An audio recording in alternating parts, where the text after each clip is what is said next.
Like clockwork, the full moon appears every month in our sky, a sight so familiar that we often take it for granted.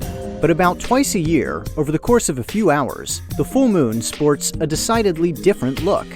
What causes this sudden change? A lunar eclipse occurs when the moon passes through the Earth's shadow, just as a solar eclipse occurs when part of the Earth passes through the moon's shadow.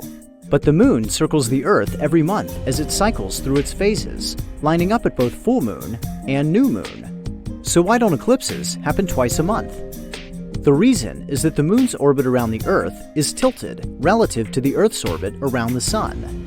Although the Earth and the moon always cast long shadows, they rarely shade each other thanks to the moon's orbital tilt. But if that's the case, why do eclipses happen at all? Throughout the year, the moon's orbital tilt remains fixed with respect to the stars, meaning that it changes with respect to the sun. About twice a year, this puts the moon in just the right position to pass through the Earth's shadow, causing a lunar eclipse. As the moon passes into the central part of the Earth's shadow, called the umbra, it darkens dramatically. Once it's entirely within the umbra, the moon appears a dim red due to sunlight scattered through the Earth's atmosphere. In fact, if you watched the eclipse from the surface of the moon, you'd see the sun set behind the entire Earth, bathing you in a warm red glow. Back home, you'll have to stay up late to watch a lunar eclipse, but if you do, you'll see the moon in rare form, and you'll catch a brief glimpse of our own planet's long shadow.